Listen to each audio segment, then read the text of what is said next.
Opportunity घटना में ध्यान देखिए आप लोग, यहाँ हमारा जो पेंसिल यहाँ हमने पानी में डाला, यहाँ ऊपर हमारा कौन सा माध्यम है, वायु। वायु हमारा कौन सा माध्यम है, विरल है ना, और यहाँ हमारा पानी है, पानी हमारा सघन माध्यम है।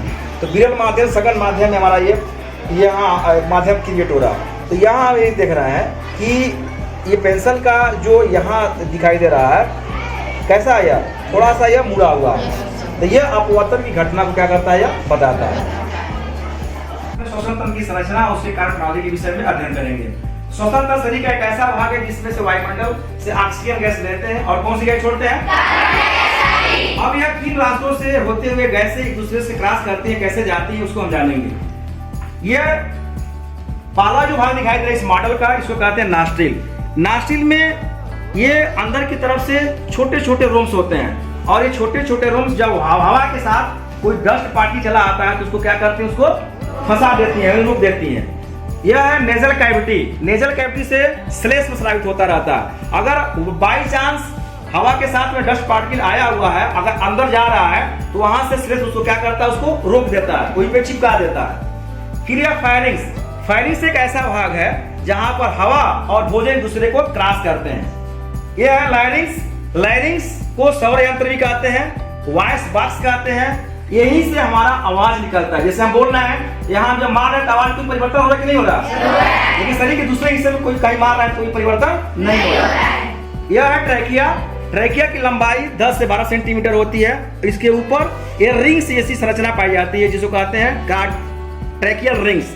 यह सी आकार की होती है, यानी अंदर की तरफ से इनकम्प्लीट और बाहर की तरफ से कंप्लीट। इनका काम होता है ट्रैकिया को पिचकने से रोकना। अब ट्रैकिया जाकर के फेफड़ों में खुलती है और वहां से डिवाइड हो जाती है, जैसे प्राइमरी ब्रांकस, सेकेंडरी ब्रांकस। इसमें इस तरह से 24 बार डिवाइड होने के बाद यह जाकर कुपिकाओं में खुलती है और वही कुपिकाओं में गैसों का आदान प्रदान होता है। दाहिने फेफड़े और बाएं फेफड़े में थोड़ा सा अंतर होता है। दाहिना फेफड़ा आकार में थोड़ा सा छोटा होता है और बायां फेफड़ा थोड़ा आकार में बड़ा होता है। इसका वजह यह है कि दाहिने फेफड़े और बाएं फेफड़े के बीच में जो गैप होता है, इसको कहते हैं मीडियास्टेनम। इसी मीडियास्टेनम वाले भाग में हम लोग का हृदय यहाँ पर लोकेट करता है, जिसकी वजह से इसका कुछ हिस्सा बाएं फेफड़े पर चढ़ा रहता है। इसलिए बाएं फेफड़ा थोड़ा आकार में छोटा और दाहिना फेफड़ा आकार में बड़ा होता है। दाहिने फेफड़े में 3 लोब होते हैं और बाएं फेफड़े में केवल 2 लोब होते हैं। तो अच्छा, ये दोनों फेफड़ों को सुरक्षा जो प्रदान करता है उसको कहते हैं हम लोग रिब्स। रिब्स की संख्या इधर भी 12 होती है और इधर भी 12 होती है।